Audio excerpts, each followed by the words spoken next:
Good morning, waterhole wanderers, and welcome to Live at the Waterhole on this wonderful Thursday.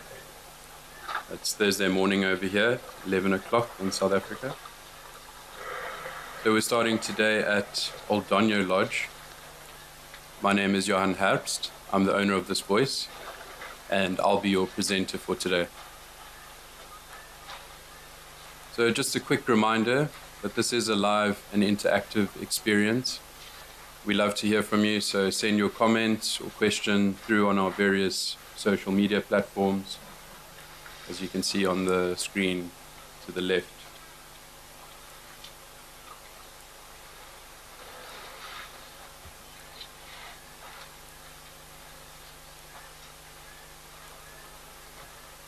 So it looks like we've got quite a few elephant bulls in picture over here.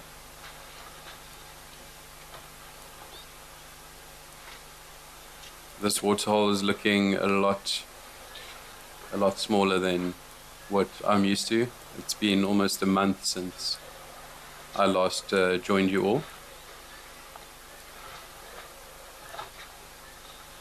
It's looking quite sad at the moment.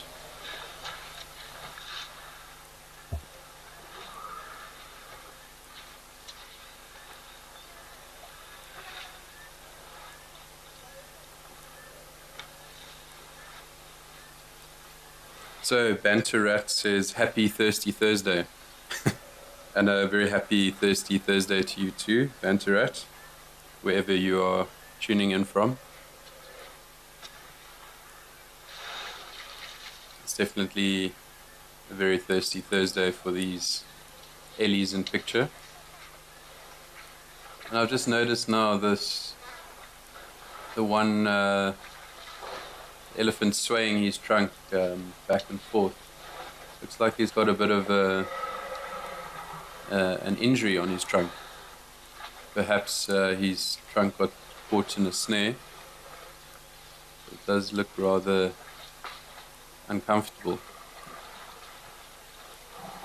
Perhaps an injury during a fight with another bull.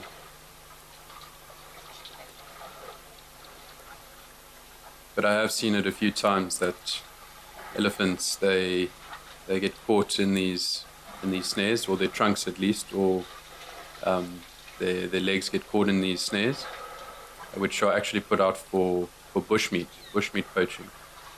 And so it's basically just a wire that's sort of tied in a noose, and then every time the animal tries to escape, and just the grip gets tighter and tighter. So it's a very horrific way for a lot of animals to die, and unfortunately sometimes bigger animals that aren't actually the target for the bushmeat poachers end up getting caught in these snares.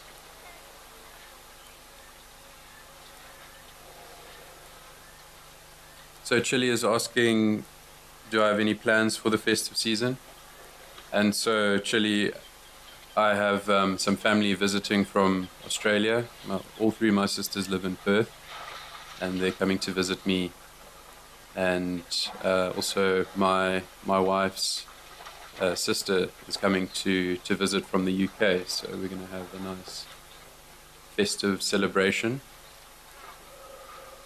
So very much looking forward to that. Actually, my sister-in-law arrived today. So with her daughter, so very much looking forward to seeing them.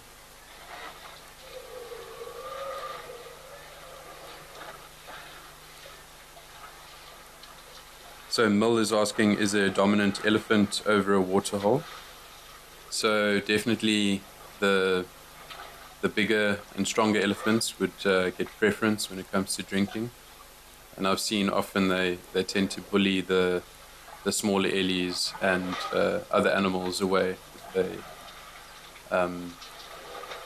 they feel like it, if they don't feel like sharing with the other animals. So Moonlight at Midnight says, good morning, Johan, my favorite watering hole, Old Donyo. So I would also, it's definitely up there as one of my favorite water holes.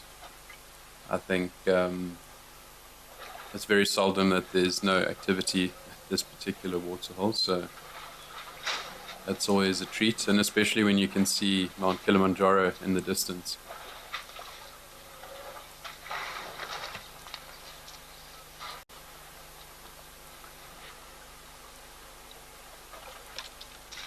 Okay, let's see what's happening at Tembo Plains. Apparently there's some more pachyderms over there, so let's go check it out.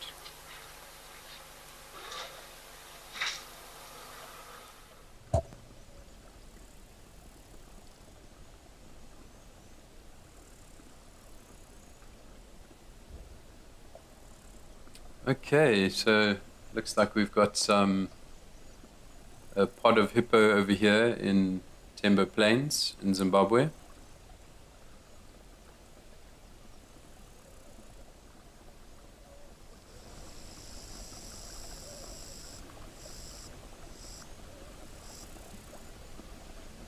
Just chilling, having a lovely thirsty Thursday morning over there.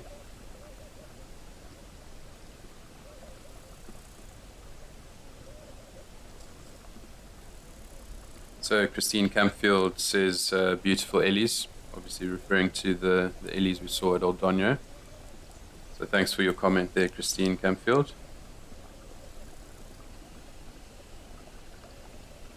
So Mercedes Bean says, greetings Wild Earth crew and chatters, happy thirsty Thursday. Thank you, Mercedes Bean. It's always lovely having you here on Live at the Waterhole. Mr. Elemental says, howdy Johan and Wild Earth crew from Albany, Western Australia. Okay, that's fantastic, Mr. Elemental, that you're tuning in from Western Australia, where my sisters also are. They're also a bit further north from you in Perth, so Albany being a bit further south along the west coast of Australia. So Rofiwa is asking, do elephants sleep at night? And they do tend to, they just have short naps, because normally elephants are active for about 22 hours in a day, so they're only really resting for about 2 of those hours, perhaps even just 1 hour. But they are active during most of the night, but they'll have probably an hour or half an hour nap. But of course the predators are very active at that time, so they'd also have to have a few elephants being vigilant and looking out for any danger. I've also noticed elephants, they do become a bit more anxious at night time, and they don't they're a bit more wary of humans at night time. So I think it's probably also got to do with their vision. Their eyes are about the size of human eyes, but what they lack in their vision, they compensate for with their massive ears, and so they've got excellent hearing and can also smell very well with their trunks. So perhaps that's why elephants are a bit more sort of anxious or afraid at night time.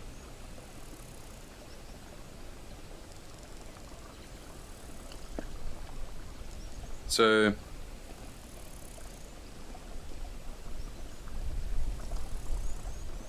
I've just been told there's a special bird at Simbavati, so let's go and check that out.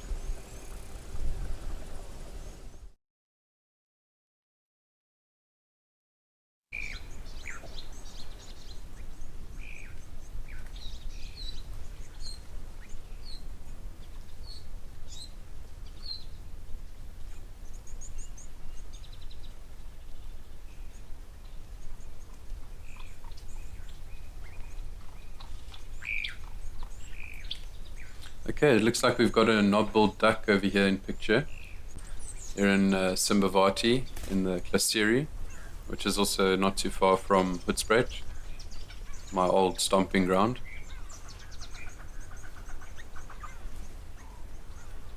So it's kind of, this is a male in picture here, and they grow these these combs or these sort of knobs on their bills, and this is basically a way of attracting females that the males use. So it's kind of like a flex that the males use. So when it comes to ducks, size does matter in terms of the bill and the knob on the bill.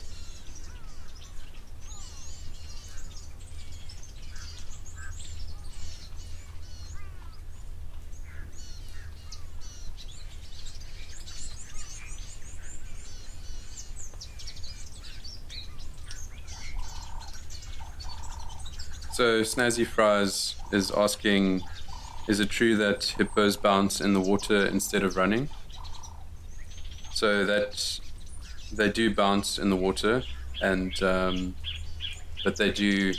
So they're not actually very good swimmers. They're more just sort of, as you say, bounce. They sort of float a little bit every now and again, but they can't. So they basically walk on the bottom of the river or waterhole. So they're not. I just saw there the knob-billed duck chasing those guinea fowl, helmeted guinea fowl away. Perhaps there's a nest close by there.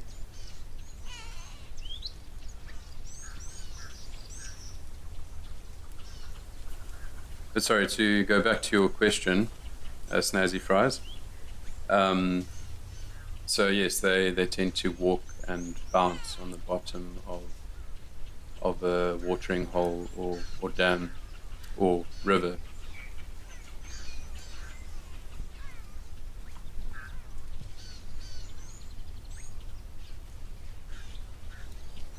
So Ansi is asking, so she says, morning Johan, Ansi here from Hartenbos. You back from your honeymoon? So yes, I am back from my honeymoon. My wife and I, so I got married since I was last on the show, and we had a small sort of elopement, and we had our honeymoon in the Lowveld, and it was fantastic. We won a competition, and we got to stay in a very fancy lodge close to Hoedspruit, and we had an incredible time. And we also went to the top of Mariepskop, which is the highest sort of peak over the Bushveld, over the Lowveld area in the sort of Hoedspruit region. So there's a lot of game reserves concentrated around that area, and it's just the views from up top there are magnificent. And it was quite overcast when we went, so we didn't expect to get very burnt, but my wife and I got we got quite badly burnt.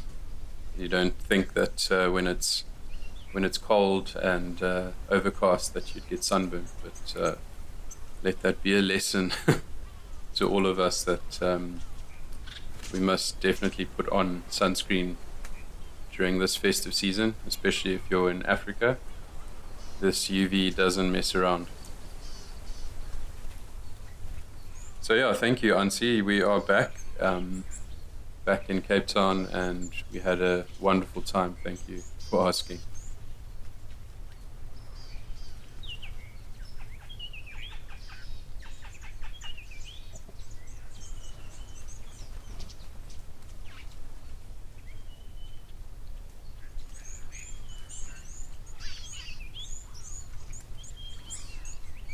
Okay, let's see what's happening at Founders Lodge, Mantis Founders Lodge near Kiberga. I always struggle to pronounce that correctly.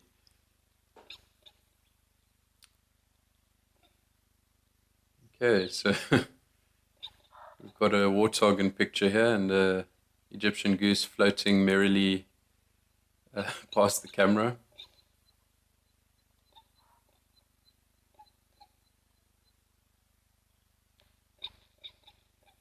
This warthog looks a bit sad. Maybe having some sort of midlife crisis.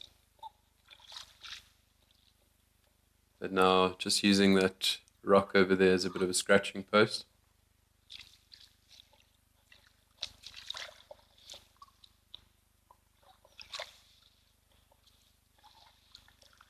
So it's 23 degrees Celsius at the moment there at Mantis Founders Lodge. And it's quite sunny, as you can see, with a couple of clouds there in the background. So just warm enough for a little swim, a little goof for this warthog.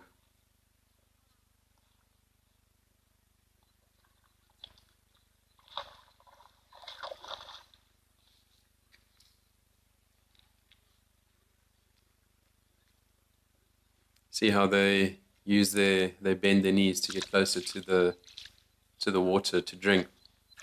They don't have very long necks, so they need to bend their knees often to get closer to the ground when they're feeding on grasses or trying to eat maybe fruits or things from the ground. It's actually quite comical to see.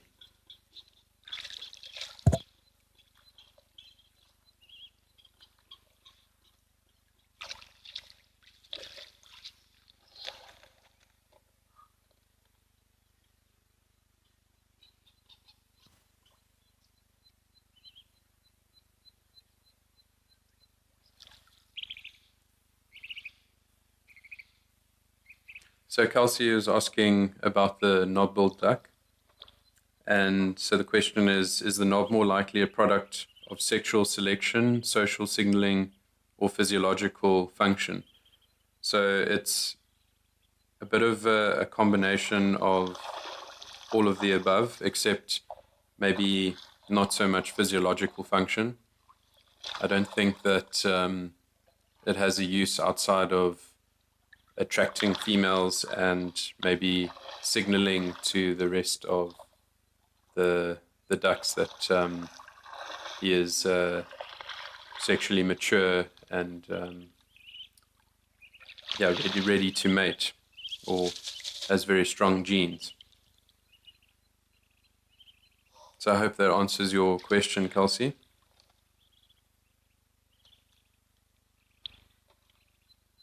So Joy is asking, do hippos eat in the water, or do they need to leave the waterhole every day? So they do sometimes eat aquatic plants, which you can find in the water or growing at the bottom of the waterhole. But they tend to leave the water every day. At night time, they'll leave the waterhole, and they can travel far. They can travel more than 10 kilometers if need be to eat grasses. So they're predominantly grazers, but because of their lifestyles, because they're often in the water, they don't need to eat as much as bigger animals like rhino or elephant, because the water sort of keeps them afloat, so they're not expending as much energy as an elephant or a rhino would. So I just got a message that we're going to head over to Tau. So let's see what's happening there at Tau at the moment.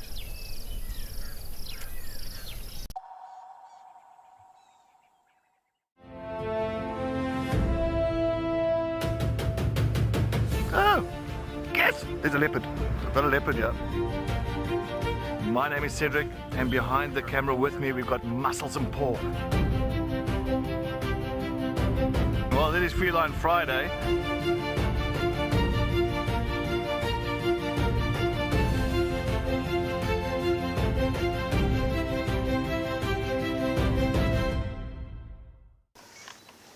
Even a hyena coming into the action as well now. Oh my word! She's stalking the hyena now.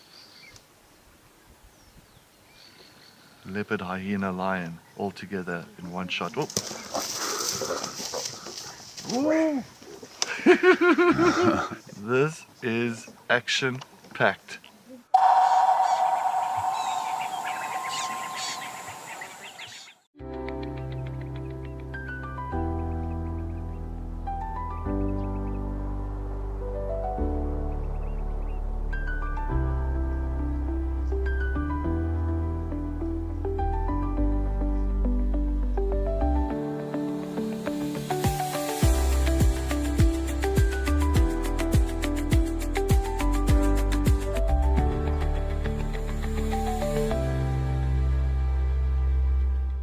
Join our expert guides at dawn for a live, immersive safari as the bush comes to life. Found ourselves a chameleon, and look how he's changed color. Every sunrise brings new discoveries. Pound for pound, a leopard is one of the strongest cats around. Ask questions, share your thoughts, and connect with nature live and in real time. Great excitement, great happiness. Start your day with adventure. If you love watching Wild Earth, here's a little tip. Become a member. You can gain access to the channel ad-free, you can rewind and re-watch sightings, and you can join our Tuesday live safaris. There's also behind the scenes videos, fireside chats, and every safari live episode, whenever you want it. It's just a better way to stay connected to nature.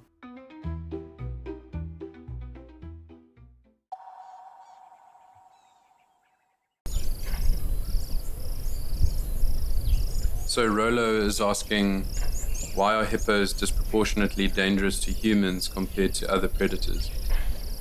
And so that's an interesting question. So I think part of the reason why is because they're quite unpredictable. Often they don't give many warning signs before charging. And another part of the reason being that humans are very dependent on water, much like hippos, and we tend to use the paths that hippos have created to reach rivers or waterholes. And especially in Africa, many people still use these hippo paths in order to gain access to the rivers through perhaps thick reeds and grasses. And so if a hippo catches a human between itself and the water, it thinks that the human is blocking its path to the waterhole or the river, and then they start to sort of panic, and then they try and just eliminate you because you're blocking their path. So they try and they're just trying to protect themselves, trying to get to the water. It's like if you needed to go to the bathroom very badly, you needed a number 1 or number 2, and okay, it looks like this zebra is getting a bit excited.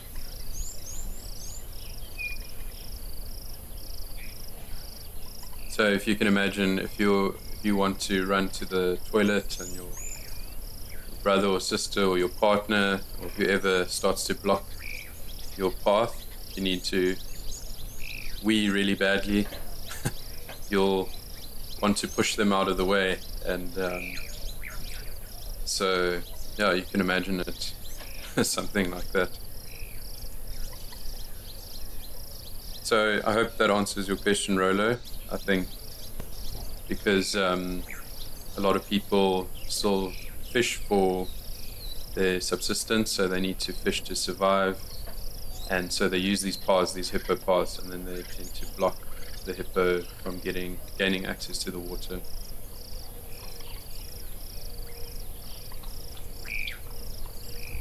Oh, speak of the devil, let's go over to Serondella to go and look at a hippo.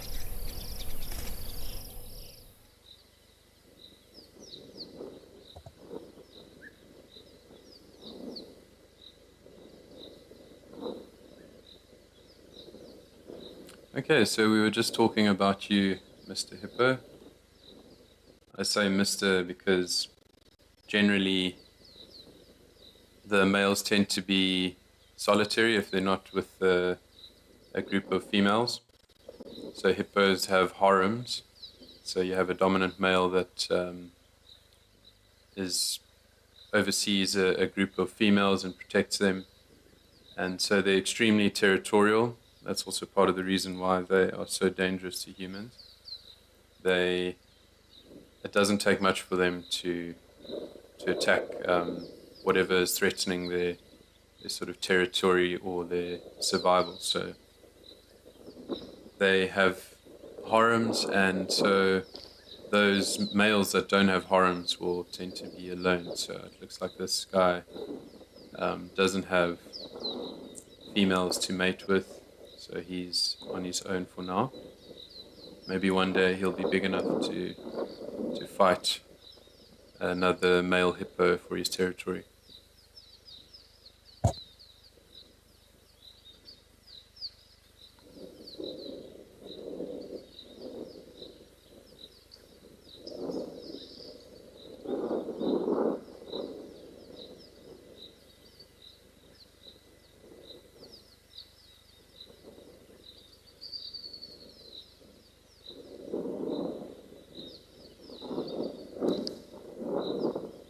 So Rufiwa is asking, is it true that hippos can defeat crocodiles? And it's absolutely true. Crocodiles tend to avoid hippos if they can. Hippos can easily trample them or basically break their backs with their massive and powerful jaws. And I think hippos can weigh up to 3,000 kilograms, 3 tons. And you can imagine if all that weight ends up on you, you might not live to tell the tale. So yeah, that's definitely the truth. That hippos defeat crocodiles. But if a hippo has to die for some other reason, natural causes or otherwise. So let's head over to Old Donya. I believe there's a gazelle over there.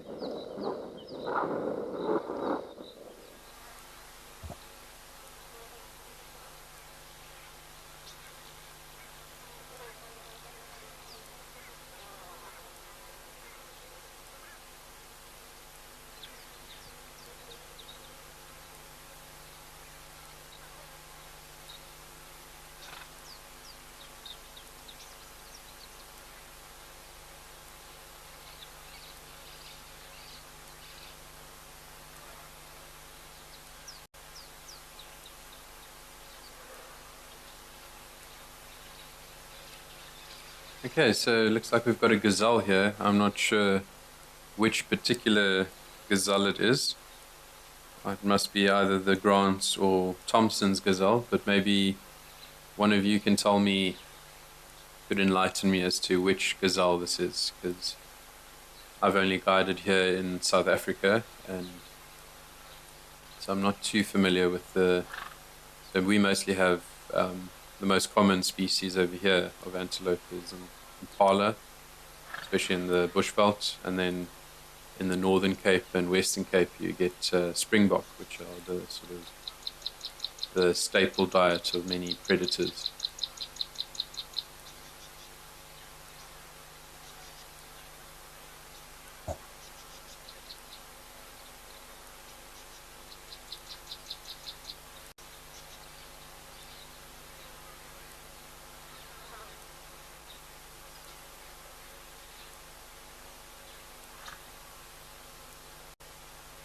So I was saying earlier about the hippo. Sometimes if the hippo dies because of natural causes, the crocodile will then feed on the dead hippo, or perhaps if there's a baby hippo without its mother, the crocodile would also go for that hippo. But as long as that baby is with the mother, the crocodile won't take a chance.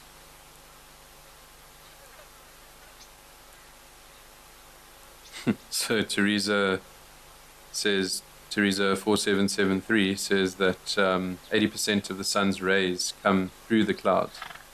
So we obviously got 100% of the of the sun's rays. My wife and I, when we were at the top of the mountain there, because we were above the clouds.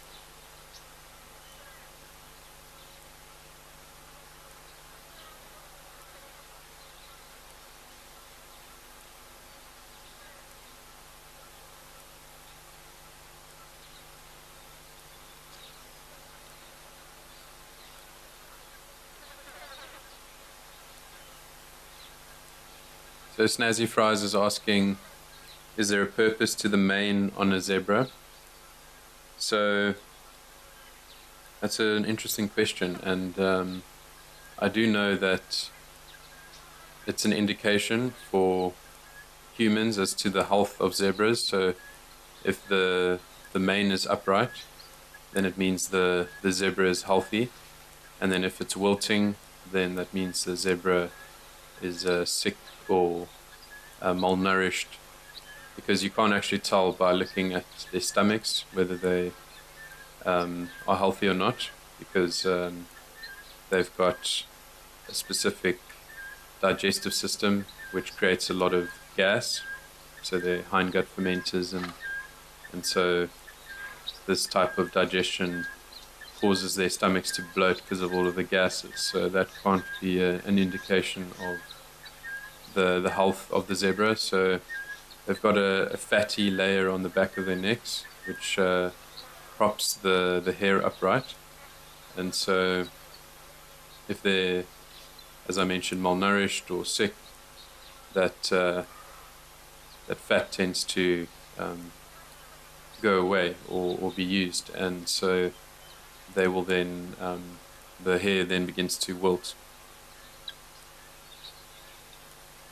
So as to what the other purpose of the mane is, I think perhaps it can indicate to, especially the mane of the male would indicate to the females the genetic sort of viability or the strength of that particular male. So the bigger and more impressive the mane, the better genes that male has. So as you can see, with a lot of things in the animal kingdom, the manimal kingdom, it's all about showing off. You see, you have to show off to impress and to survive, it seems. And you have to be strong and fit, and yeah, so it's all about being strong, fit, and flashy in the bush, it seems.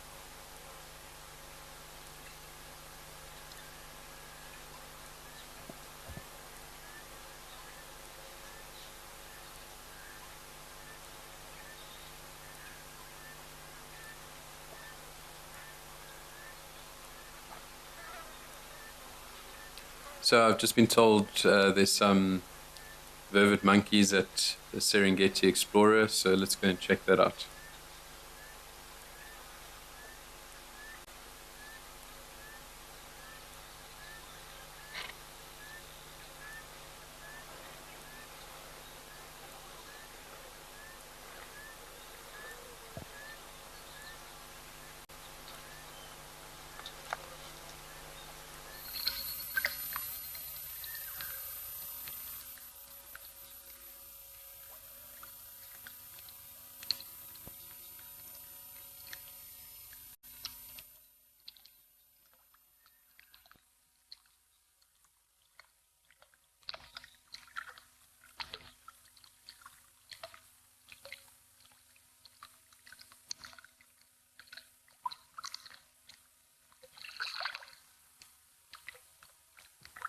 Okay, looks like we've got some mischievous monkeys in picture over here, some vervet monkeys. They always look like they're up to no good.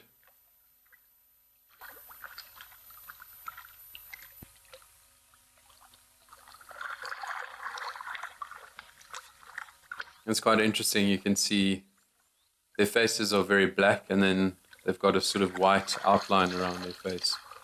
And this is to accentuate their facial expressions, which they rely on heavily to communicate. So they've also got lots of different vocalizations. I believe there's upward of, okay, wow, that the over-eager monkey over there. So they've got lots of different vocalizations. I'm not entirely sure of the exact amount, but I think it's upward of 15 different vocalizations. So, and that's obviously only the ones that we're aware of, and so there could be plenty more that we can't hear. Maybe they communicate at sounds that are above and below the frequency that our ears can hear. But anyways, so they rely a lot on their facial expressions to communicate to one another. And then as you can see, they also use their tail to communicate to each other. As you can see with that that monkey picture over there. And you can see they maybe perhaps two brothers fighting there, two siblings. And of course play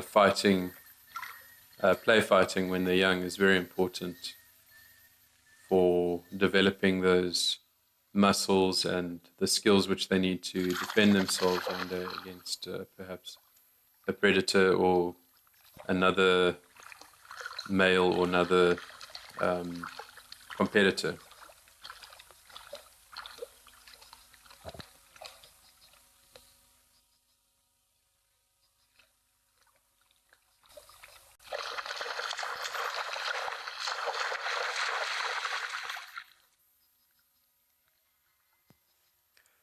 So Siboniswe,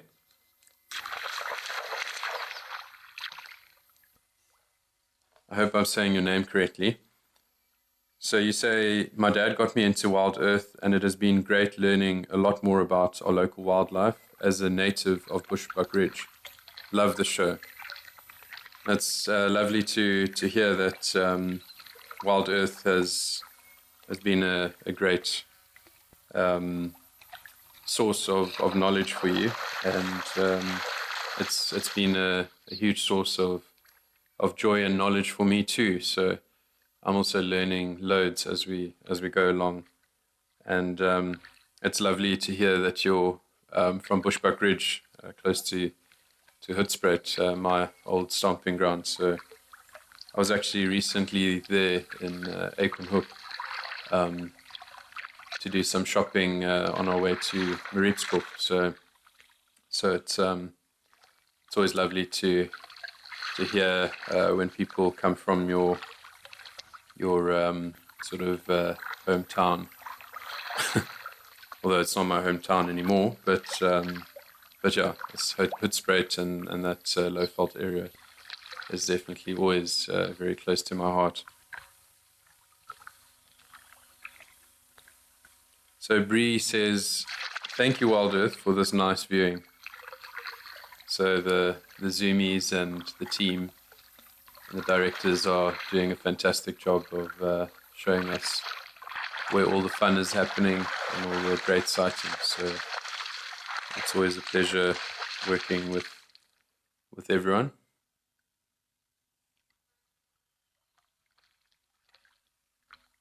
So Kim says the last gazelle in picture, I think it was at Oldonyo, was a Thompson's gazelle. So thank you for that, Kim.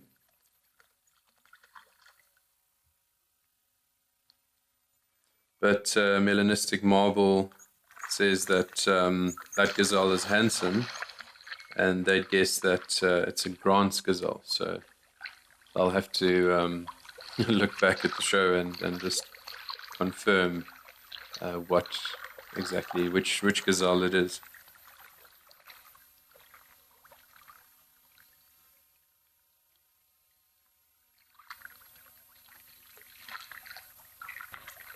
So Rafi was asking, is it true that giraffes can defeat a lion? And it's absolutely true. So giraffes pack a very powerful kick, and they're able to, with one kick, they can easily break the ribs and of a lion, or and so they, through breaking the ribs, they can puncture a lung or perhaps the heart, and in that way kill a lion. So definitely giraffes are able to kill lions, but more often than not it's the other way around. So the lions will tend to go for the younger giraffes or the baby giraffes because they're not as fast, and so then the lions would have to work as a pride to take down a big giraffe, even a smaller giraffe, because they're still quite powerful and obviously quite tall. So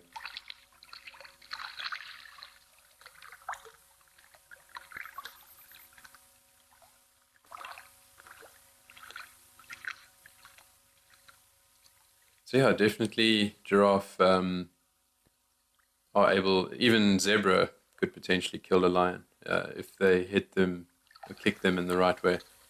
But let's head over to Stony Point, close to where I am currently. Apparently we've got some black and white friends over there.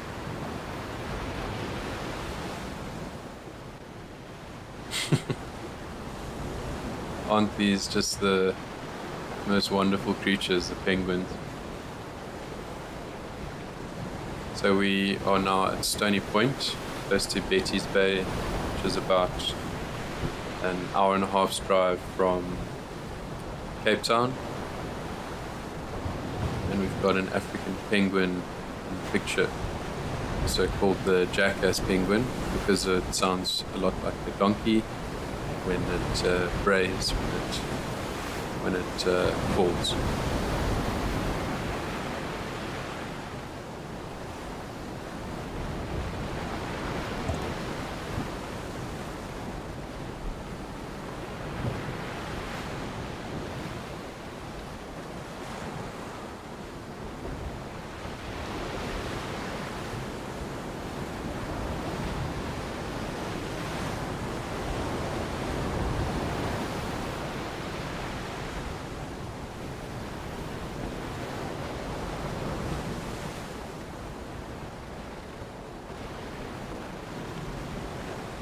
So Mukwa is asking, is it possible for a zebra to give birth to twins? So Mukwa is from Zimbabwe, from Harare, and so Mukwa is asking this question. So yes, it is possible. It occurs very, very seldom, just like human twins.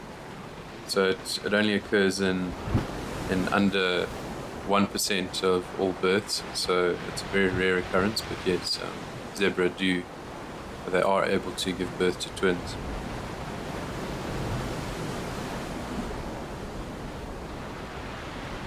Callum was asking if vervet monkeys can swim, and yes, they can swim, but they're not the best swimmers as far as I'm aware.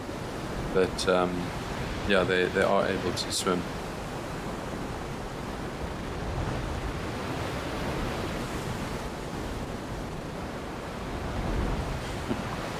So Roz from George, along the garden route, says those vervet monkeys, referring to the vervet monkeys in the last camera. So Roz says those vervet monkeys don't only look as if they're up to no good, they are up to no good. Always scheming. So thanks for the comment, Roz. They definitely are up to no good, but I like to give them the benefit of the doubt.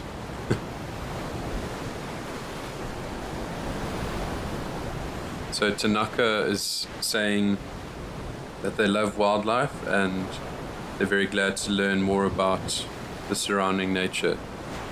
So I love wildlife and nature, anything to do with the outdoors. and from a very young age I was always very inspired by wildlife and just being outside, going camping, and I think you're the closest to our Creator, whatever you believe in, but I think it's a very spiritual experience going or being in nature, especially if you can be alone in nature.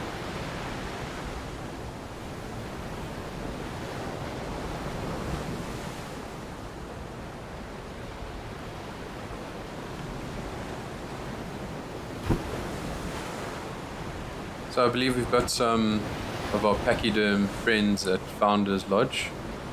So let's go and check it out.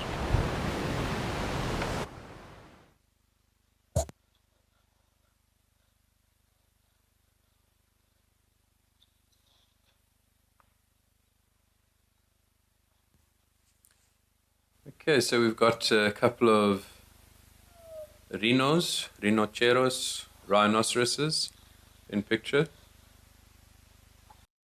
A couple of white rhinos, looks like a mother with its calf, or perhaps sub-adult because it's not quite a calf anymore.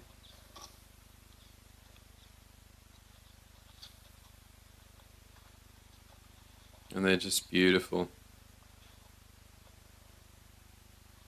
Recently when we went on our honeymoon, I did manage to see a rhino, but it was very skittish and running away, and unfortunately at many of the reserves, especially in the Hoedspruit region, the rhinos have to be dehorned, so they cut off the horns, so they sedate the rhinos, cut off the horns, and this protects them from poachers, because poachers won't go for rhinos that have very little horn, or they might, but it's more of a risk for less reward. So, and it has proven quite successful in a lot of these reserves.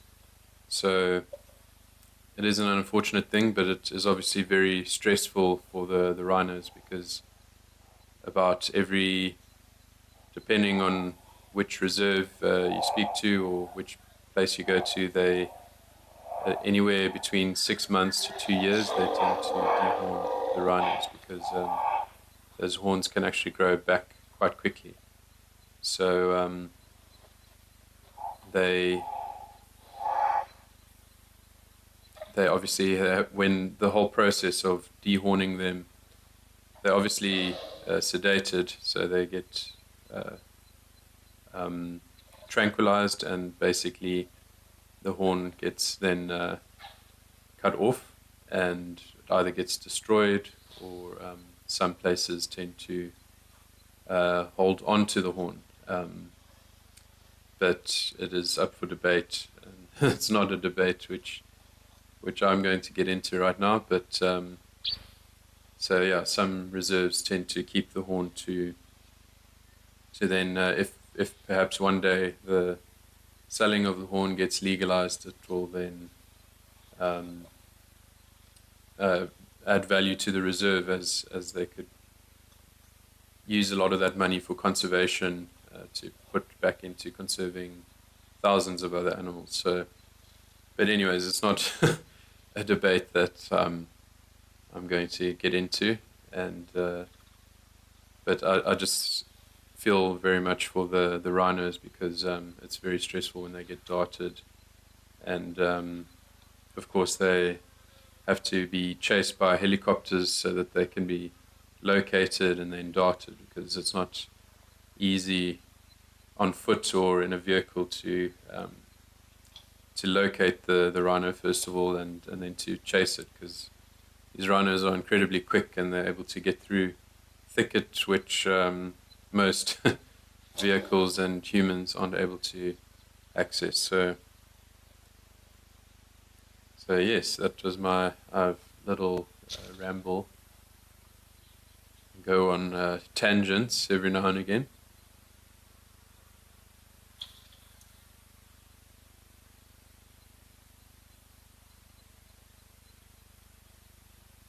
So Victory says, thank you for the nice viewing. I'm really enjoying the show, watching the monkeys in the water pond. So it was very entertaining watching the monkeys there. But it's also lovely to see the rhinos over here at Founders Lodge. And anyways, to go back to my story with the viewing the sighting of the rhino, it's basically what I was getting at is just that it was very special for me to see the rhinos, even though I've been involved in different sort of conservation programs and working at different lodges and different reserves. It's always special to see rhinos because we don't know how long they'll be around for, at the rate at which they're being poached for their horns.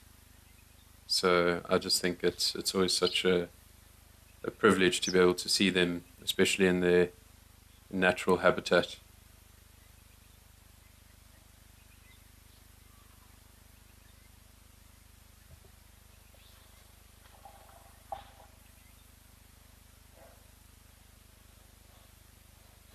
So Anthony says, wow, big tanks. So they are tanks. Definitely don't want to be in the way of a charging rhino. As I mentioned, they can run up to 40 kilometers per hour, so it's a very fast tank as well. So Nolene, thank you so much. You say a huge congratulations for your marriage. That's very sweet of you, Nolene. I really appreciate that. I feel so blessed to have met my life partner, and to be able to commit to her is just, it's a fantastic feeling, and it's a great privilege and blessing, and looking forward to spending the rest of my life with her. So thank you for that, Nolene. So Anthony says it's nice to see them with horns. Absolutely. So as I mentioned, in a lot of these reserves, where they dehorn, basically all the rhinos get dehorned, the ones that are left that haven't been poached, and so it's really sad to see, but it's unfortunately a necessary evil. I'm Ralph, and I'm taking you to Sibuya Game Reserve, which is one of the only game reserves in southern Africa accessed only by boat. We'll stay at the luxury forest camp overlooking the Kariga River with an abundance of bird life and animals grazing on the opposite bank. Luxury tented suites set in a riverine forest offers the perfect place for privacy and comfort. Join me on Sibuya and let's experience it together. The Wild Earth Impact Foundation is a non-profit that uses the power of wildlife storytelling as a force for good. We create sustainable development projects that showcase conservation stories, empower people, and inspire environmental action. As a registered South African PBO, you can make a tax-deductible donation to the Wild Earth Impact Foundation. To find out more, visit our website.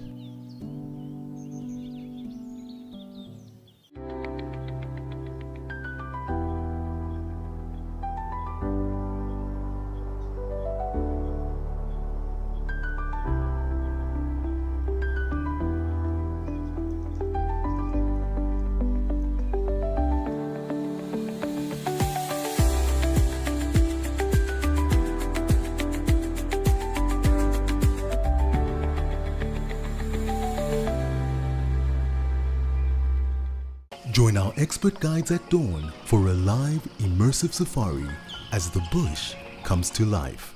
Found ourselves a chameleon, and look how he's changed color. Every sunrise brings new discoveries. Pound for pound, a leopard is one of the strongest cats around. Ask questions, share your thoughts, and connect with nature live and in real time. Great excitement, great happiness. Start your day with adventure. Karidzule chidzana na tsima ra ntumbuluko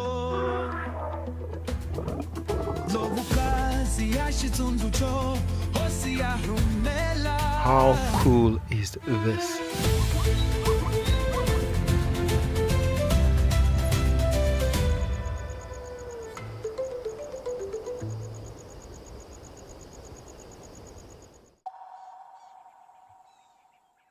Advantage of the high tea, and they grab a couple of snacks for themselves, much to the irritation of the lodge managers and the waiters that are putting out the food. So yeah, not only that, but yeah, they do tend to destroy some crops, and if you have a little vegetable garden, they will rip out your whatever you're busy growing there, whatever they can eat. So they can be quite a nuisance.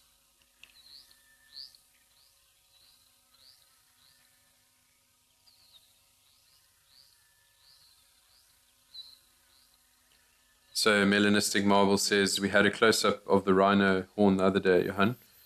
You could see the fibers, really interesting. So I'm not sure whether you're referring to the other day when I was doing the show, when that rhino came right up to the camera, but it is really interesting seeing all the fibers, because for those of you who don't know, the rhino horn is essentially basically just made up of the same substance as our fingernails. So it's keratin, which is also the protein which makes up your hair and fingernails. So, and basically the rhinos have evolved to have these horns become, the hair become hard and sort of as a protective measure against predators and other rhinos. So it's just another strategy which the animals have evolved.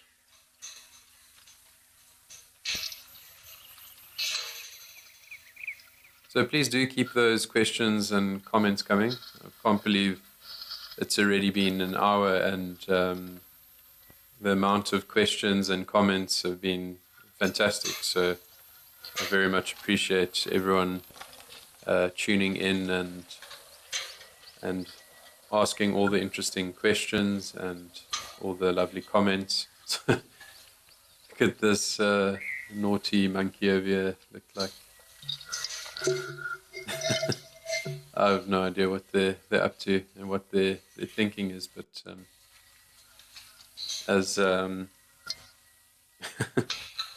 was it that was saying that they are up to no good?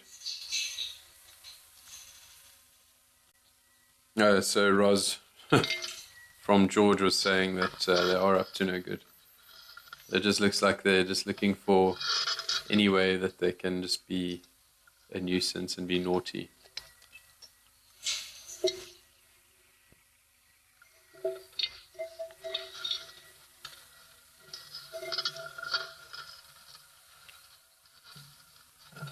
So Sar Asterisk says, I love these gentle giants, just peacefully hanging out with other animals. By appearance, you wouldn't imagine it. So I imagine you're referring to the rhino there at Founders Lodge, and they definitely are gentle giants. They, especially the white rhino, they're very docile for the most part. Most females and some males are docile, but you do get very aggressive males, very territorial. But I think for the most part they are very relaxed, and because I think they know there's not many, they don't have many threats, as in not many natural predators. But definitely the black rhino, I wouldn't say is so gentle, but definitely the white rhino is lovely to watch, and they are very gentle. So LEPR says beautiful vervets, and they are absolutely stunning little guys, these vervet monkeys. And there's never a dull moment with them. That's one thing I can say for sure, is that I always enjoy the sightings of the vervet monkeys and baboons. It's because they're always busy, and it's just definitely, in my opinion, more exciting than watching a lion basically lie flat, sort of having a sighting of a flat cat. Maybe I've just been spoilt with sightings in my time in conservation, but it's definitely more exciting watching primates.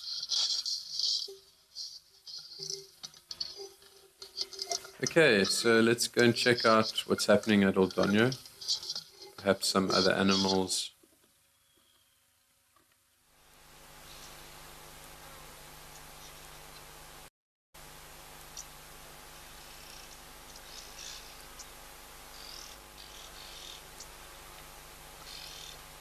Okay, so we've got Jerry the giraffe over here in picture, having a little drink on Thirsty Thursday.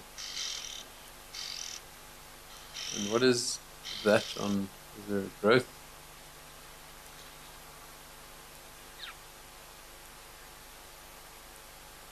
Looks like it was just the ear.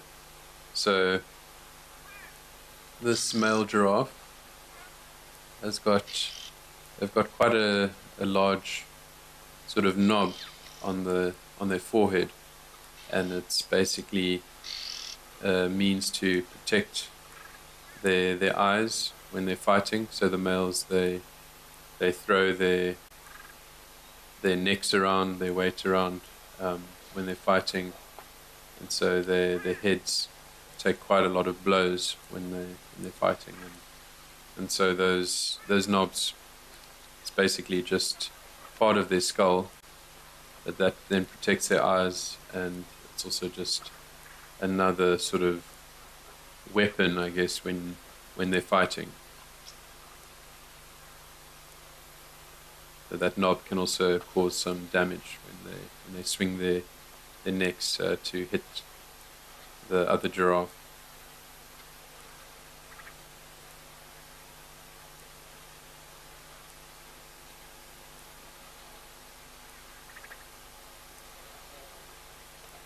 So we've got loads of eland over here in picture.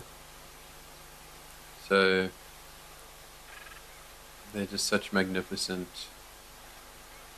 antelope, and they're almost like a sort of a mix. They seem to be like sort of half bovine, sort of look a bit like a cow mixed with an antelope, and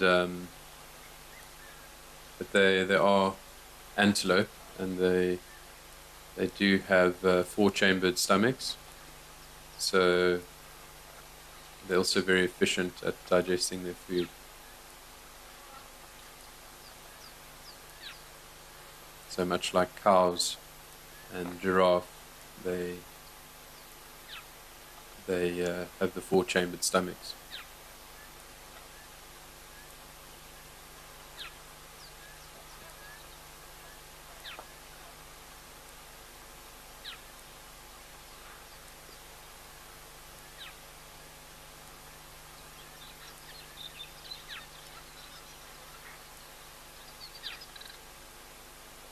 So the eland, so these are common eland in picture over here.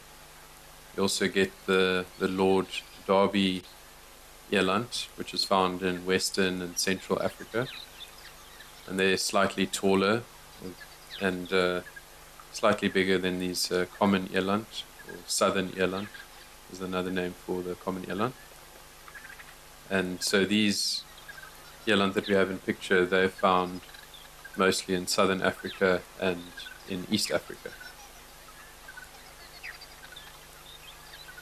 But so they are mixed feeders, which means they can eat grasses and also they can browse, so they can eat from trees, and they eat fruit and leaves and pods and all that from trees, as well as eating grasses. And this also makes them very resilient, as they're able to exploit or make the most of their environment, especially in more trying times, in more difficult times. They're able to browse when it's a drought and there's not a lot of grass available, and then they can also graze in times of abundance.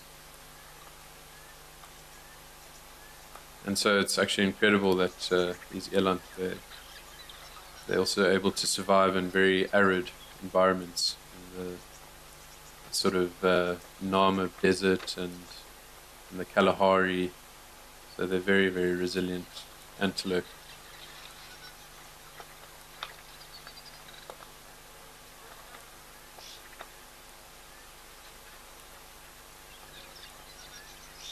I was reading up about the eland the other day, and so I actually came across some old magazines of mine that, so I used to subscribe to this thing called a wild card. I don't know if they still do it, but so South African national parks, they have this thing where you can you pay a yearly or annual or monthly fee, and you basically you get discounts at all the national parks in South Africa that you go to. And in any case, I used to be a member, used to have a wild membership, a wild card they call it, and you used to get a monthly sort of subscription of a magazine. And so I stumbled upon these magazines the other day, and at the time when I got them, I didn't read them too much, but they're proving incredibly useful now. There was an article on eland, and in the article they spoke about eland being able to sort of run at a speed of 22 kilometers per hour, sort of indefinitely. So they can maintain that speed for great distances. So I think that's just incredible, and probably a necessary adaptation so that they can travel the great deserts and the Kalahari and that, to get from one waterhole to the next, or perhaps get from one grazing site to the next. Because the eland, they're very good at making the most of all the moisture in the food that they eat. So the leaves and the grasses and that, they get a lot of their moisture and water from there. So they don't actually have to drink as regularly, so they're not very water dependent.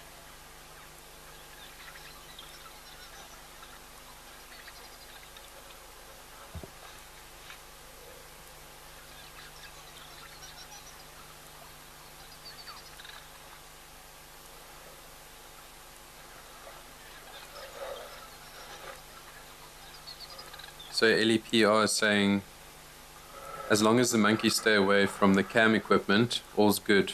Lol. So yeah, definitely they can fiddle with the camera equipment, and it could be disastrous. I know the baboons on some reserves that I've worked on, so some places they have a solar panel that's attached to a borehole pump. So this pump then uses solar to draw water out the ground, and so sometimes the baboons, they tend to pull out the wires, and then you open your tap and you wonder why there's no water coming out, and it's the flippin' baboons that have pulled the wires out again, or the elephants that have dug out the pipes and broken them. But let's go over to Founders Lodge.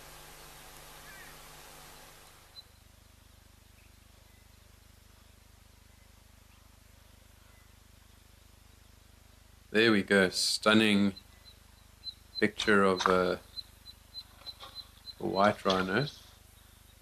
You can really gain a sort of appreciation of the size of the horn and just the size of this precious pachyderm.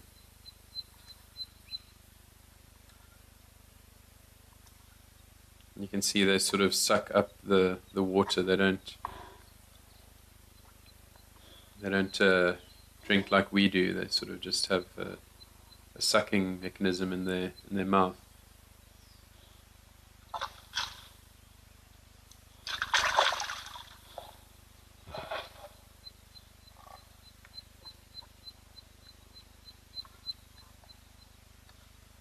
Now see, this particular rhino's got a GPS collar attached around its ankle, or shall I say wrist, and so it's obviously very important that these rhinos are monitored, because as you're probably aware, as I was talking about earlier, the rhino poaching in South Africa is particularly bad, as it is, I'm sure, in most parts of the world where there are rhinos. But definitely South Africa has been quite hard hit in the past couple of decades. And so it's obviously very important that they're monitored and that the anti-poaching team is always keeping a close eye on them.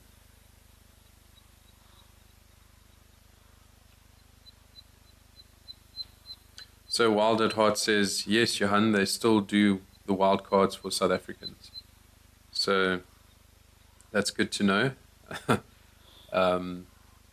Hopefully I'll get around to visiting some of our beautiful national parks in the coming year. But this year has proven incredibly difficult to do anything. I've just been incredibly busy. But hopefully next year I'll have a bit more time to just enjoy our natural history, or natural sort of heritage, shall I say.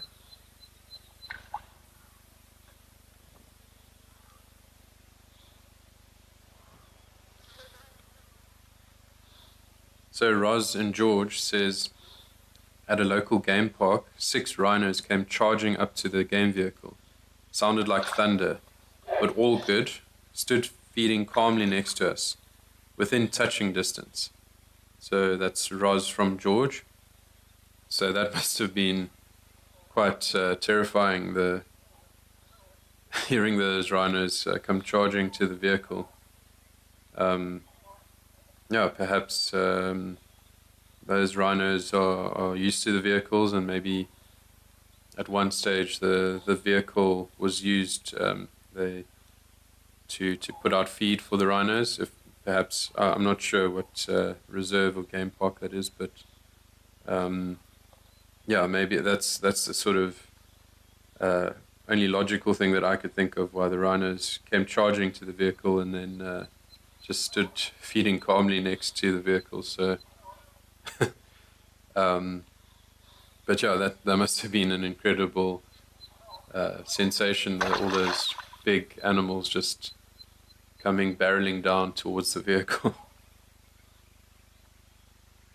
So Rangu is asking, can a lion take down a giraffe? And it most certainly can, but not on its own. They would need to be hunting in a pride, so they'd need a few lions to take down a giraffe. But absolutely. And even the big giraffes can be taken down by lions, not just the baby ones. But it is quite a process. And the lions are actually incredibly intelligent. They sort of chase the giraffe to an area where it can likely trip, and they try and sort of choke the giraffe out while it's laying on the ground. And that's just one of the strategies that I'm aware of that the lions use to take down these big giraffes.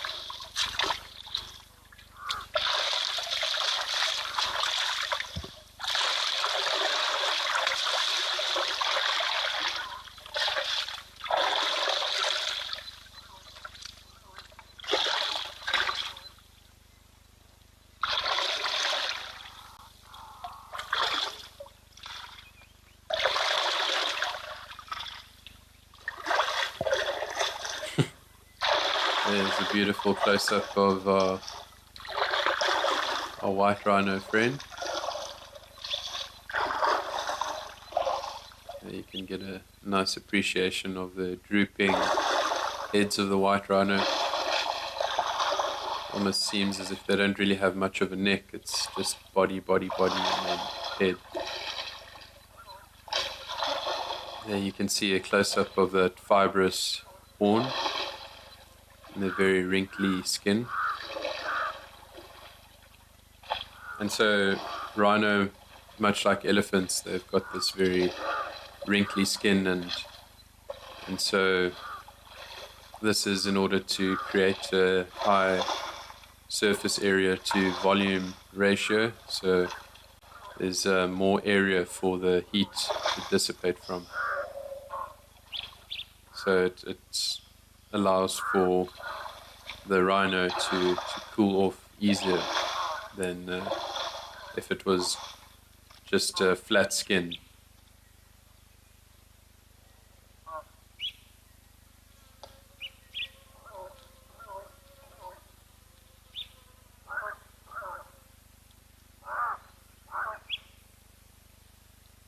So Sarah is asking, how do giraffes swing their necks when fighting without damaging vertebrae? So it's a good question. So they normally tend to use their heads to hit the side or the head of another giraffe. So I believe we've got some Dussies at Stony Point, so let's head on over to Betty's Bay to go and check it out.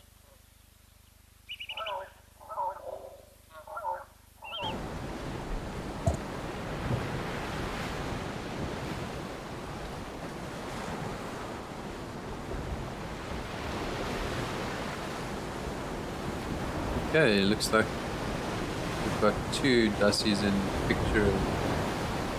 Oh, sorry, there's more. I just see two in the crevice there, but then there's another one standing at the back there.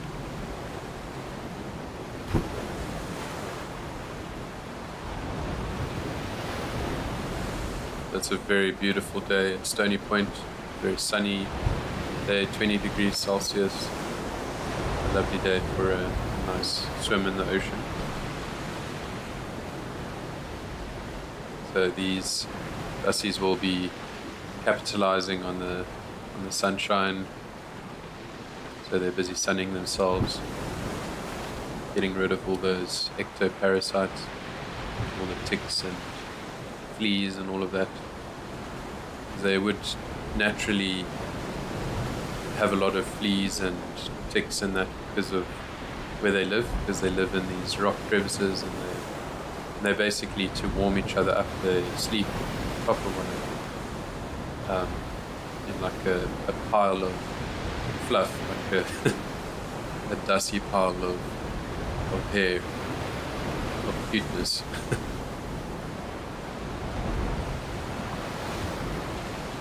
So they've got these flat and rubbery soles which help them to grip the rock surfaces. So they're very adept at using these rock surfaces to get around.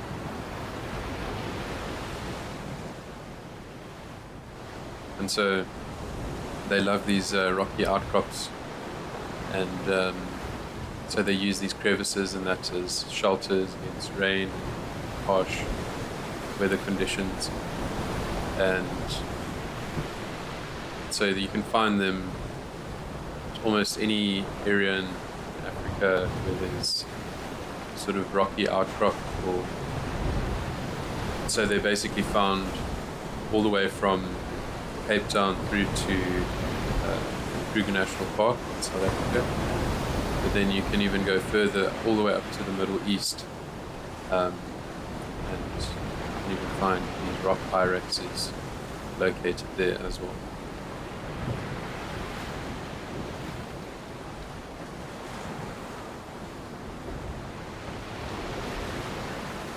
And so the word Dussie actually comes from the Dutch word for a badger. And so these fluffy little creatures were mistaken for badgers when the Dutch settlers first stumbled upon them back in the day. Join me at Mabula Private Game Reserve from the 10th until the 15th of March 2026 for exclusive 5 nights for only 6 guests here in the natural, relaxed environment. Explore South Africa's finest reserve here in the Waterberg and enjoy the wildlife and the diverse landscape.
Join our expert guides at dawn for a live, immersive safari as the bush comes to life.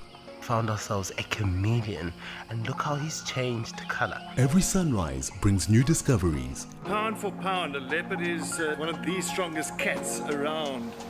Ask questions, share your thoughts, and connect with nature live and in real time. Great excitement, great happiness. Start your day with adventure.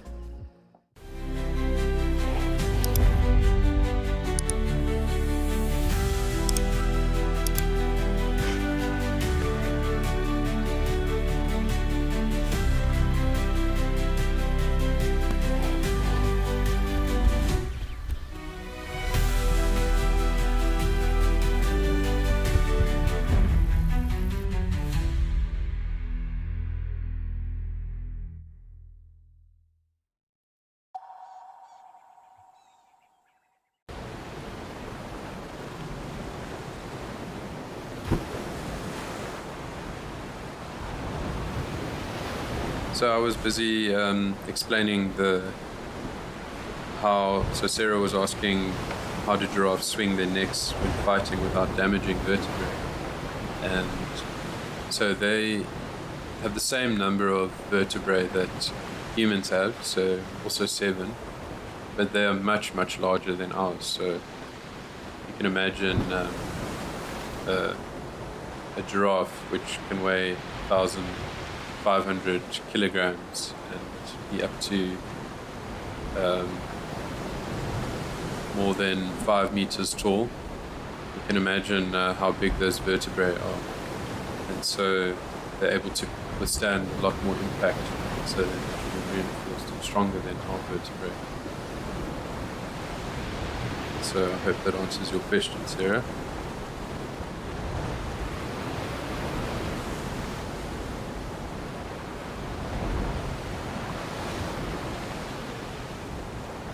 So Morfu says, I feel overwhelmed when I see my totem beautiful earlines there. Obviously referring to that beautiful earline sighting that we had at Montgonio. So I also really enjoy the earline sightings, and my wife is also a big fan of earlines, so it's always very, very special to see them. Such majestic, spiritual creatures. They were held in very high regard and significance in the Khoisan culture. Many of the Bushmen, the Kalahari. And so Roz and George actually made a comment saying No wonder the indigenous Khoisan revered the eland so much. Absolutely, they're just incredible creatures, how resilient they are, and just how massive they are as well.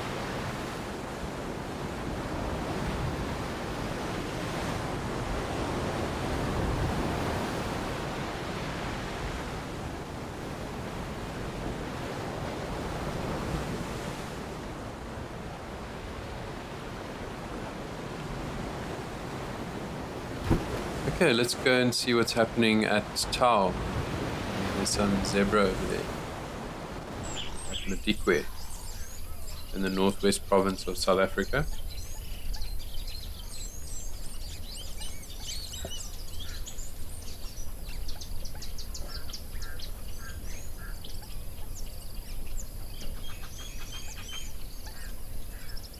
It looks very green there at the moment. Madikwe Game Reserve. It's definitely been raining a lot. And I was up in the Lowveld, up in Hoedspruit a week or two ago.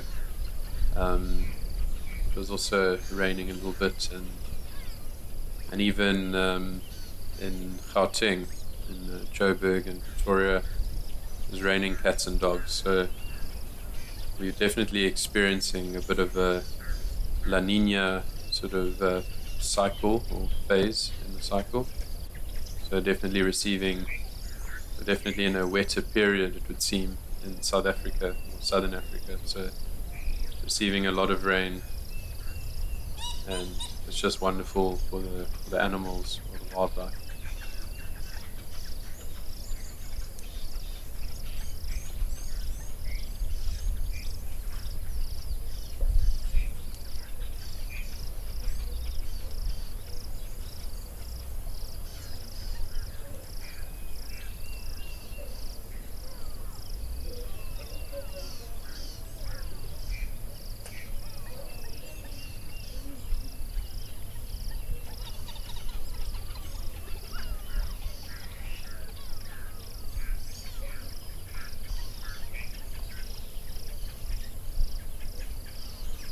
So it's a very humid day over there at Madikwe at the moment. 75% humidity, 27 degrees Celsius. Quite warm and humid over there. I'm quite surprised to see we've had some very good sightings today. I was told that we weren't going to have too many good sightings today, just based on what the zoomies were seeing earlier in the day. It looks like the zebra has got something is irritating its skin.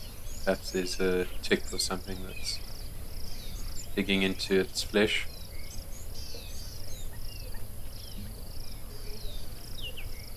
Definitely not fun to have.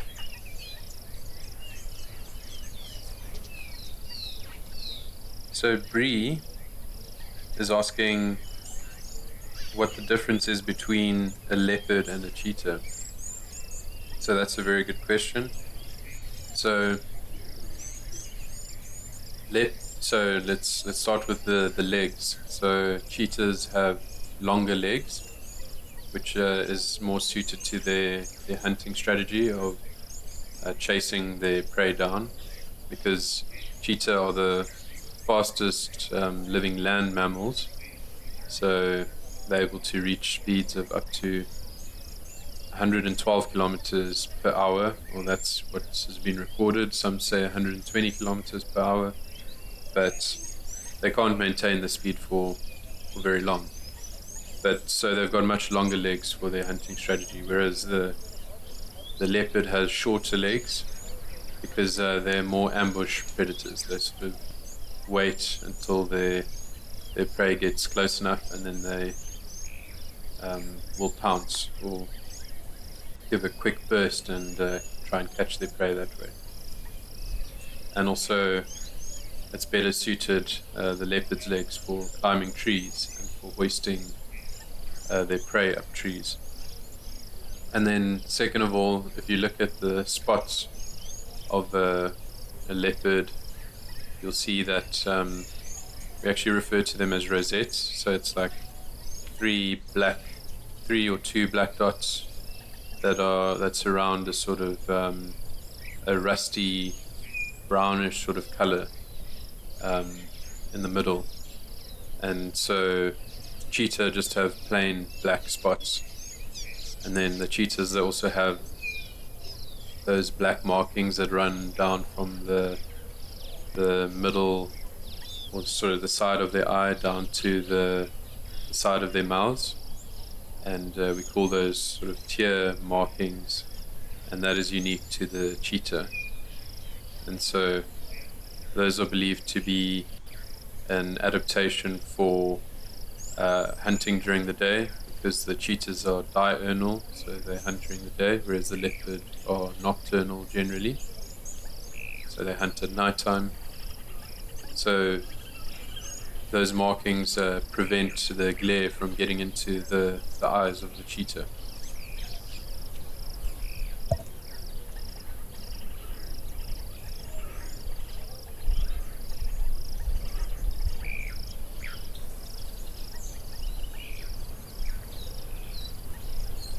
And then other than that, the cheetahs have smaller heads, so leopards have slightly bigger heads, and then the cheetah has a tail which is laterally flattened, so it's flattened on a sort of you can imagine if it was squished, it would be squished from the sides and not downwards, or from the top and the bottom. So, and this tail acts as a sort of rudder to help it balance when it's running very fast. So it's sort of like the rudder of a boat. So yeah, and then if you look at the claws, so a leopard has those retractable claws. So the claws are able to pull them into their sheaths, like a little sort of pocket that the claws can stay in when they're not being used. But cheetahs, they have semi-retractable claws, so they're not fully able to put their claws or their nails in the sheath. So, and this is for them to be able to grip the ground better when they're running and chasing down prey. So it's almost like the spikes of an athlete's shoes, or like a cricket player or rugby player's shoes.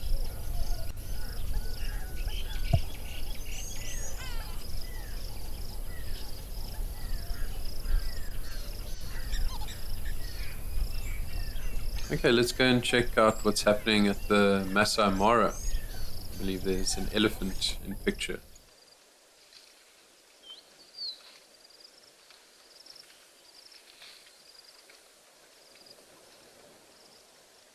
So we're at Mahali Mzuri in the Masai Mara in Kenya, and we've got a beautiful alien picture.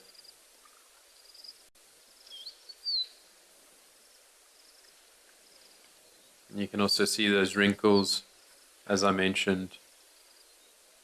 It's a very specific adaptation so that the elephants are able to cool themselves off on a very hot day with a higher surface area to volume ratio.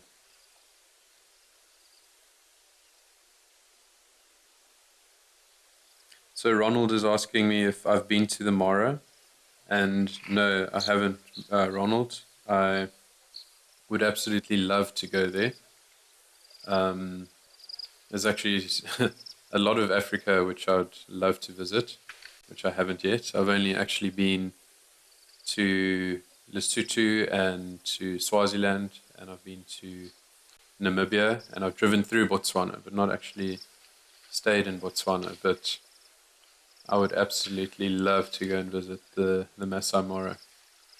And it looks like if you look at your screens, you can book a trip to the Masai Mara and any of these wonderful locations that we're looking at live at the waterhole.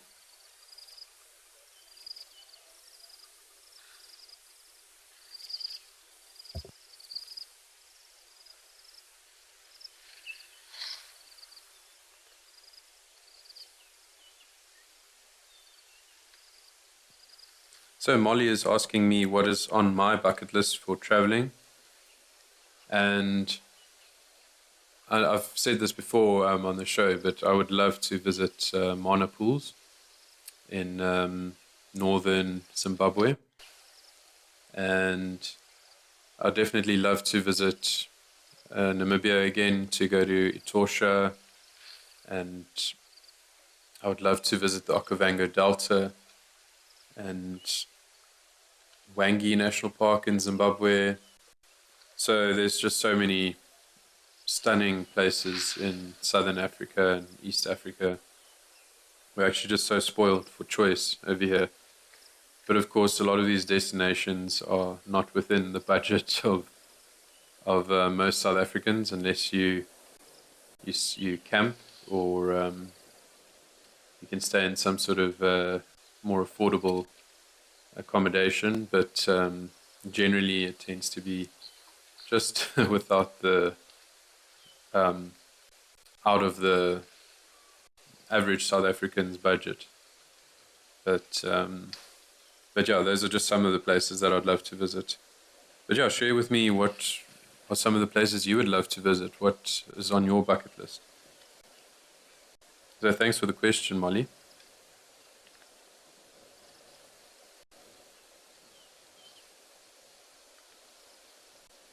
So William Ban is asking me, is there any animal that I haven't seen yet before and that I would love to see in the wild? So I was actually very fortunate when I was out on Game Drive with this competition that we won at this very fancy lodge. We managed to see a serval at nighttime, and that was an incredibly rare sighting. And so that was just it was just awesome and completely unexpected. We'd managed to also see wild dogs and cheetah on that Game Drive, which was also very unexpected and a massive privilege to be able to see. But in terms of something that I would love to see, which I haven't seen, it's a good question. And yeah, it's quite interesting that I can't think of one on the top of my head. But I'd love to actually have a proper sighting of a pangolin. I have seen one before, but it wasn't a very good sighting. It was busy burrowing, it was busy digging a hole, and I couldn't really see it properly. So I think it would be lovely to see a pangolin. And what else? In terms of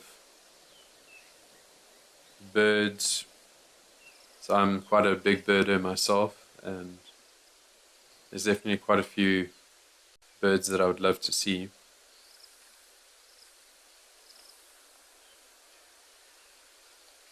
But probably I'd love to see some birds from other continents, perhaps the birds of paradise. I'd love to see them. That's actually quite an interesting question. I'll have to think about it. But thanks for the question, William Ban. I have a question here from Pamela asking, do I surf? And so I have attempted surfing a couple of times. I've wakeboarded before and I've wake surfed. So I've gone on the back of a boat with a surfboard, and but it wasn't strapped in, so I had a normal surfboard and wake surfed at the back of a boat, and that was very fun. But I used to skateboard a lot, so I imagine if I did attempt to surf more regularly, then it wouldn't be too difficult to get the hang of, because of my sort of skateboarding days. So I used to love skateboarding. I used to be quite obsessed back in primary school, and used to be able to do all sorts of tricks. But yeah, I think I would I'd probably injure myself pretty badly if I had to attempt some of those tricks now.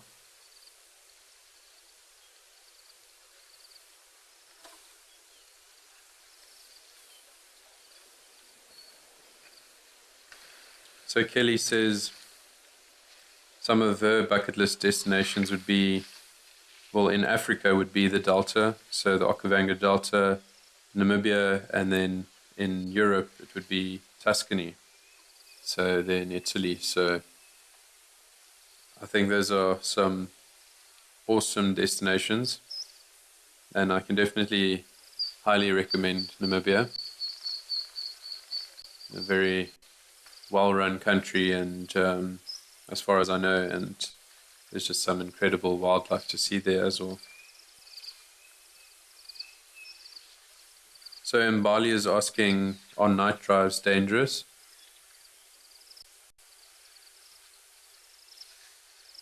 So I've just been told there's something at the Hyde in Wangi, so let's go over to Wangi, and then I'll answer Mbali's question.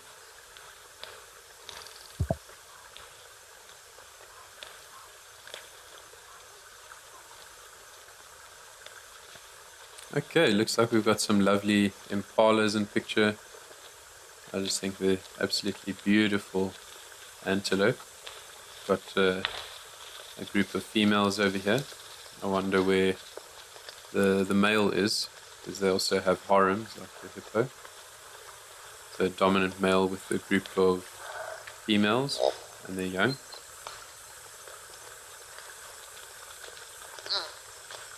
So to answer your question in Bali, night drives would probably be more dangerous, because you can encounter elephants, and it also depends on where you're driving.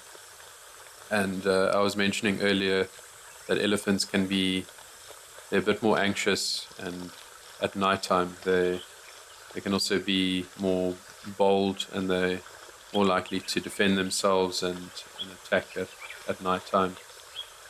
But so yeah, especially if you're on a reserve where there's lots of trees and it's not easy to see very far. I mean, you could be driving along the road, and next thing you're right next to a massive elephant bull.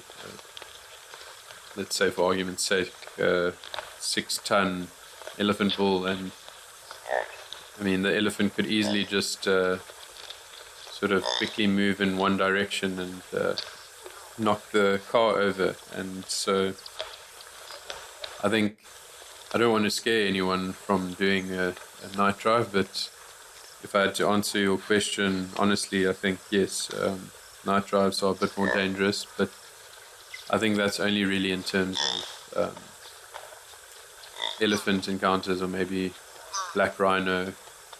But in terms of predators like lions and that, I think in most places, most game reserves, the lions are used to the vehicles, and they don't see it as a threat or as food. So as long as you're in the vehicle, you'll be safe. But I'd say that night drives in terms of encountering elephants might be a little bit more dangerous. But I wouldn't discourage people from going on night drives, because you can also see some of the most incredible sightings, and as long as you're with and obviously most of these reserves have very professional guides which are very experienced, so you'd be in very capable hands. So Calvin says that he would love to see a shoe bull. So I actually also have never seen a shoe bull, so I think that would also be an incredible sighting. They're massive birds, and there's a lot of superstition around them. And I think you find them, I'll just have to double check, but I think you find them in sort of Central Africa and maybe in Eastern Africa.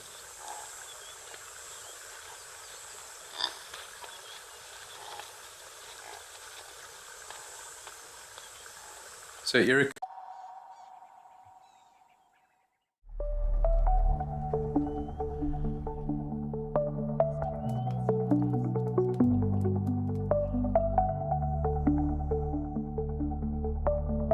Let's go and take a look. See you out there.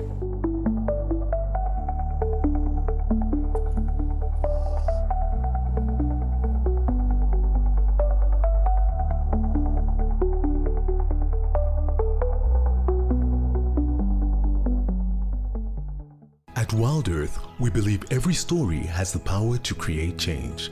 That's why we've launched the Wild Earth Impact Foundation, a non-profit dedicated to conservation and social impact. By showcasing conservation stories, we can change lives, protect nature, and empower communities. We have partnered with Empowers Africa to accept tax-deductible donations from US donors. Your donation will help fund critical programs that support our mission. Join us and be part of the change. When the Mara turns green, life surges, the air hums, the earth stirs, and the wild comes alive. Here, the wonder never ends. It just changes color. Every storm, every sunrise, every sweeping vista is an expression of wild magic. Visit the Masai Mara. Experience the magic. Join our expert guides at dawn for a live, immersive safari as the bush comes to life. Found ourselves a chameleon, and look how he's changed color. Every sunrise brings new discoveries. Pound for pound, a leopard is one of the strongest cats around. Ask questions, share your thoughts, and connect with nature, live and in real time. Great excitement, great happiness. Start your day with adventure.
So Joanne Mello is saying, greetings Johan, good to hear you.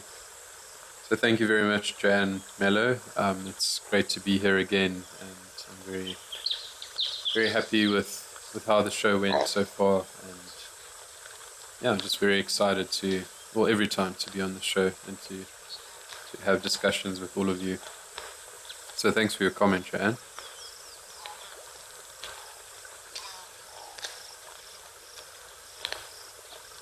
It's incredible how the time has flown. I was actually going to have a theme today, which I'll save for another occasion. But I was going to talk about grasses and how important they are, but I'll dive into more detail when I next see you, which will be in the new year. So I'm going to be enjoying Christmas with my family, my sisters that have come from Australia, and also my sister-in-law and her husband and my brother-in-law and their beautiful daughter. So very much looking to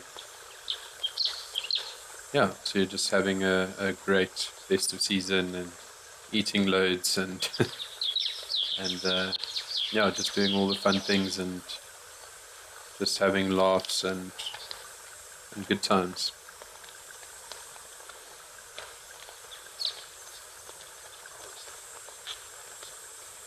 So let's go and check out what's happening in Kenya. I believe there's some baboons in picture there.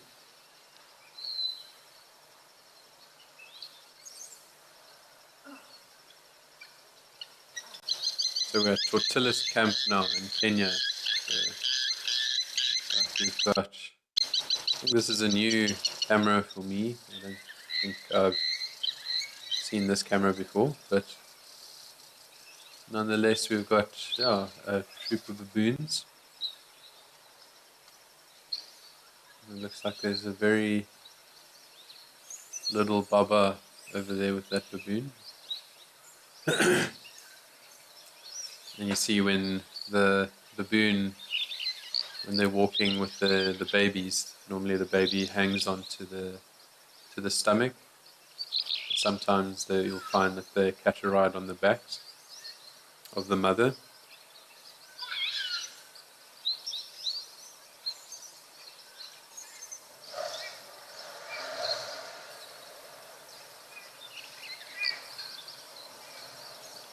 So Lenny says, thank you very much, Wild Earth, FC, Johan and Africam. So thank you very much, Lenny. It's a pleasure having you on the show, or having you tune into the show, and I look forward to having more discussions in the new year. And Pamela says, thank you for a great show. Thank you very much, Pamela. And thank you for your questions and your participation.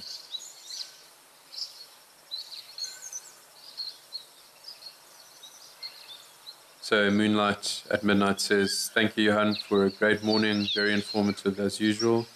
Merry Christmas to you and your family. Thank you so very much, Moonlight at Midnight. I very much appreciate that, and a very Merry Christmas and festive season to you too. I hope you have a wonderful time wherever you are.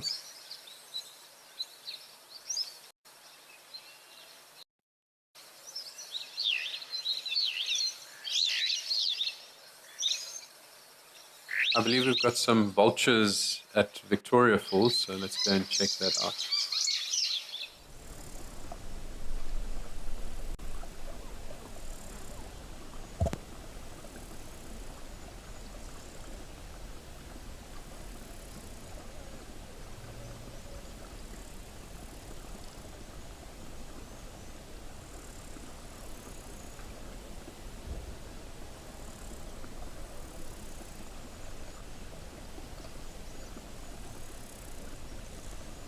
Okay, it looks like we've got some hooded vulture to the right there, a lone hooded vulture with a small head, and then we've got some white-backed vultures to the left. It's almost as if they're all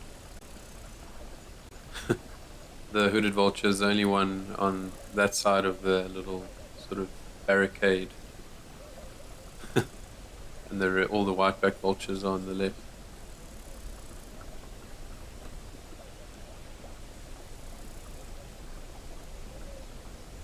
So Wild at Heart says, thank you Wild Earth, film crew and Johan. So thank you Wild at Earth. Oh sorry, Wild Wild at Heart. Yeah, thank you for your participation and for tuning in. And I hope you learned a thing or two today. And I definitely always learn something when I'm on the show. And yeah, it's just been such a pleasure having a discussion with everyone today.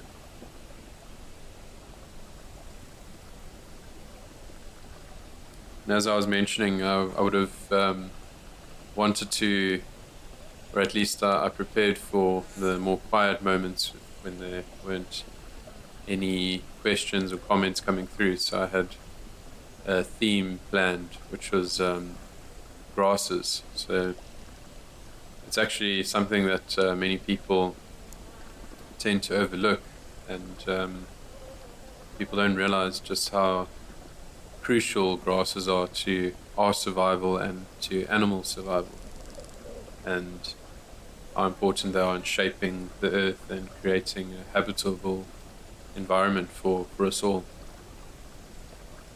So, I mean, you can imagine like all the foods that we wouldn't have if grasses didn't exist.